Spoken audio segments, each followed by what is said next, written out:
Gracias por continuar con nosotros en estos momentos conversando sobre interculturalidad. Específicamente hoy sobre el tema de la música. ¿Cómo podemos relacionar la interculturalidad con la música, con el sonido, con el canto, con la letra? Es por ello que tengo a un invitado especial. Buen día, ¿cómo estás? Buen día, qué gusto de saludarte. El gusto es nuestro porque sabemos que usted, el trabajo que realiza es bien interesante. Y bueno, empezar a comentar más o menos cuál es la idea, cuál es el abordaje que hacemos entre interculturalidad y música. La interculturalidad de la música es algo que ya han adelantado ustedes, esto del Teatro Colón de Buenos Aires, que nos muestra cómo ahora hay un cambio en el Teatro Colón. Antes el Teatro Colón era exclusivamente para hablar de música clásica y hoy el Teatro Colón se abre. Recién ha estado, bueno, Fito Páez y mucha gente que de pronto es más bien del género popular. ¿Qué pasa con la interculturalidad y la intraculturalidad? Esa es la diferenciación que normalmente Pablo Aranda ya, bueno, les presento, es Pablo Aranda, nuestro invitado de la mañana de hoy. Hola. Ya ha hecho, bueno, un abordaje en varias conferencias sobre el tema. Así y específicamente por esta conferencia es que le hemos invitado para que nos comente usted mejor que nadie. Sí, en realidad mi tema de estudio doctoral es precisamente esto, cómo unimos la música con la personalidad, con la educación. Porque en realidad hoy lo que nosotros necesitamos es echar mano de las artes para educar a la gente. Dentro de mi investigación lo que pretendo es precisamente llegar a desarrollar los procesos cognitivos a través de los estímulos sonoros. Y esto tiene que ver mucho cuánto tenemos por dentro. Primero como sujetos. Como sujetos nosotros estamos desarrollando ciertos aspectos que nos da el mundo en este momento, nuestro contexto. Pero también como sujetos tenemos que entender al otro y para conocer y entender al otro tenemos que conocernos primero a nosotros mismos. Entonces pongo un ejemplo muy sencillo en la música, ¿no?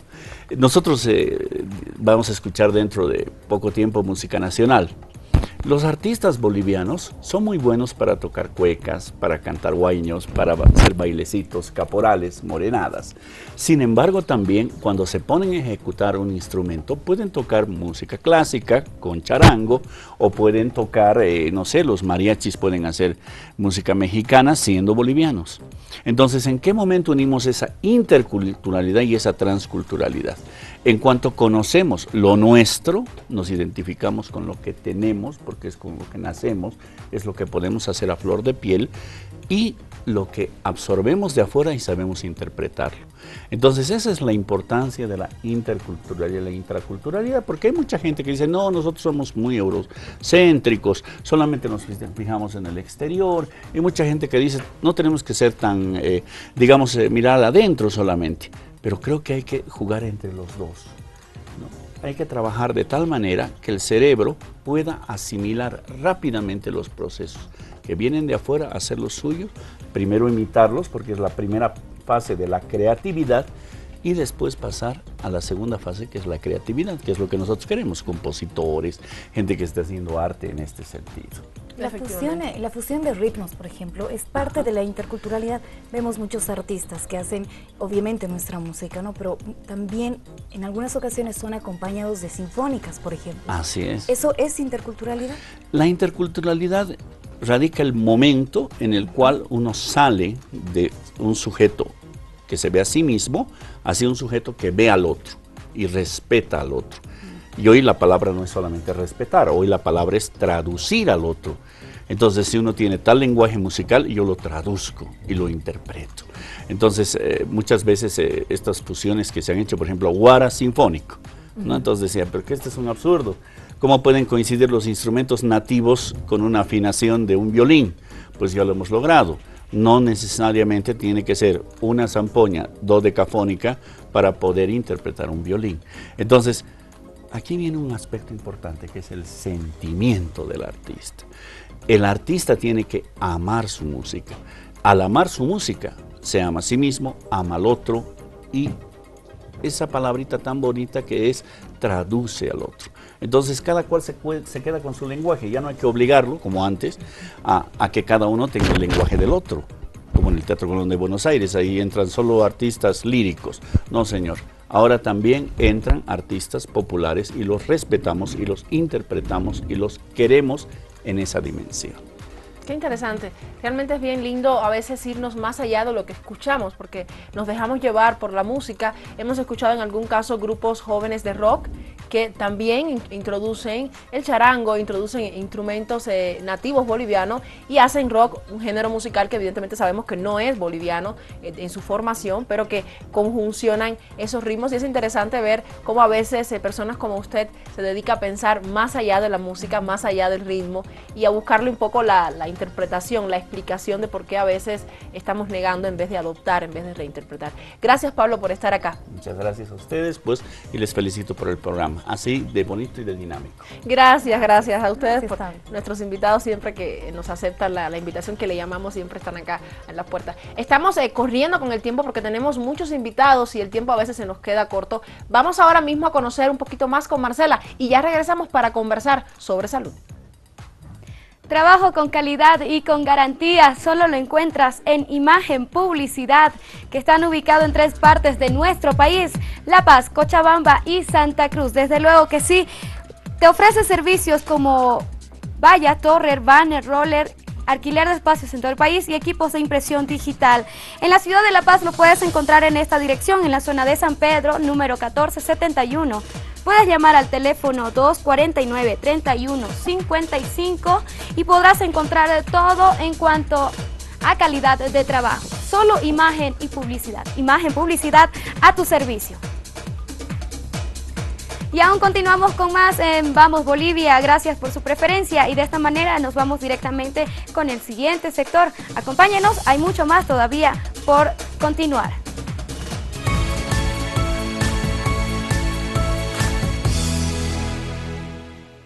Ahora sí, conversando sobre salud, son las 8:42 de la mañana.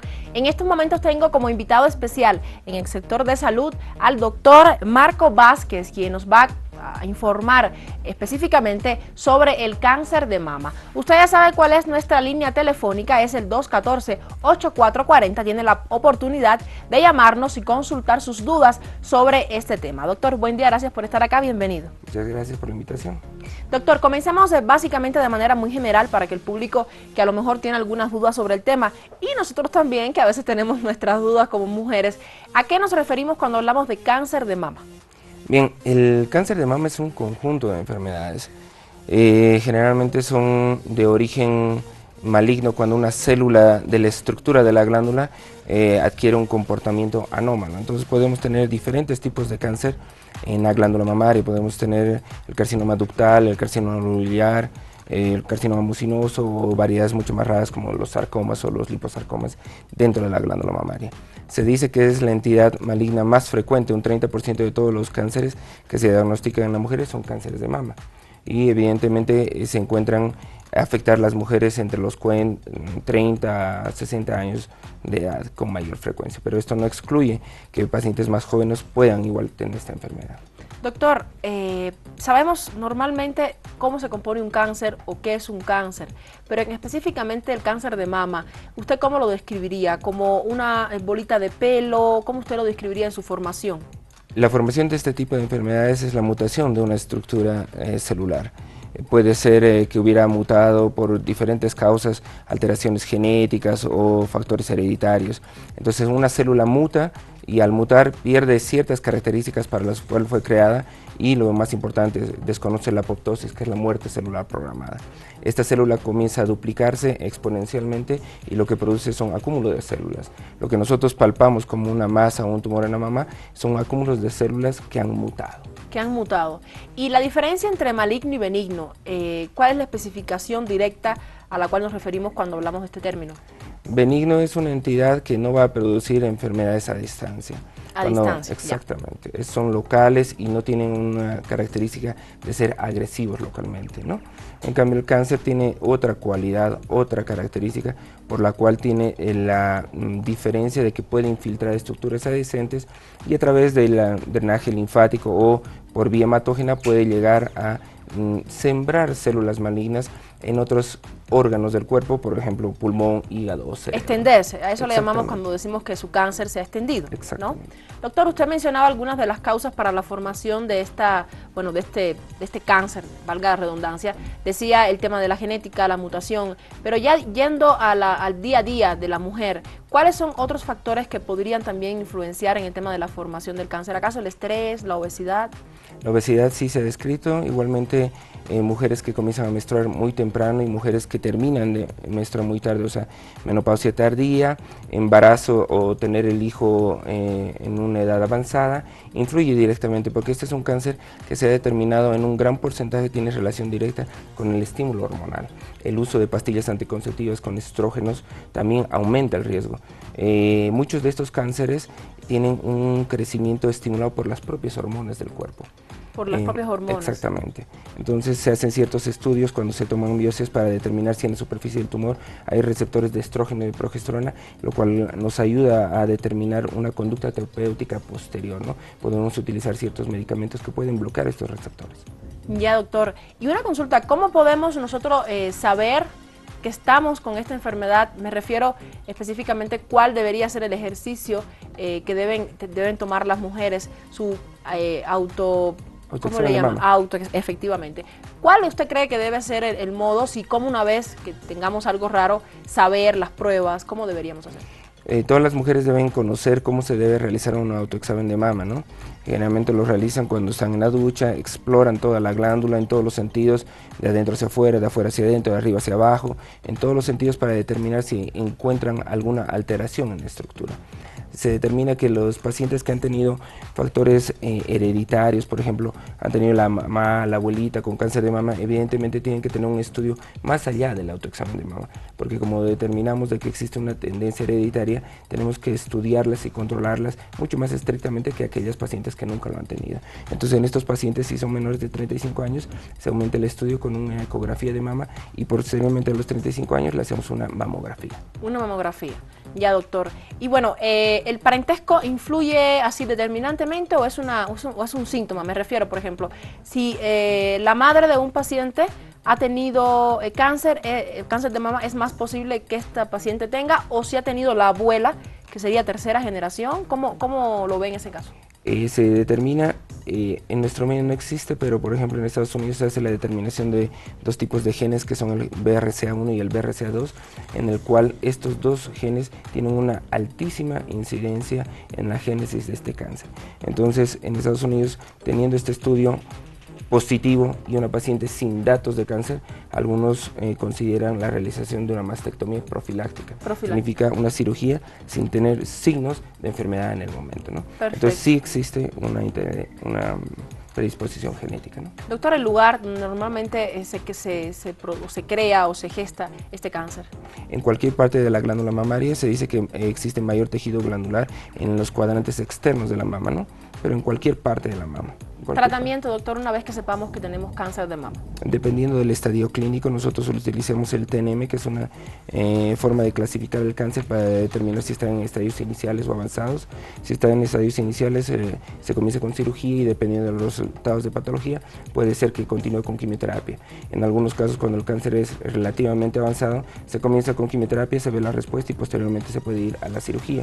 Y dependiendo de los estudios especiales que se haga la patología, dependiendo si tiene receptores de estrógeno, progesterona o algunas proteínas denominadas HER2/neu, consideramos el tratamiento con quimioterapia específica o con bloqueadores hormonales como el tamoxifeno o el anastrozol. Perfecto, doctor. Reiteramos nuevamente la actividad preventiva que debemos tomar y cuáles serían las pruebas a las que deberíamos acudir una vez que tengamos la sospecha de que tenemos esta enfermedad. No hay una forma de decir hagan esto para no tenerlo. Evidentemente llevar una vida normal, comiendo lo más saludablemente posible y haciendo ejercicio es una forma de tratar de disminuir el riesgo, ¿no?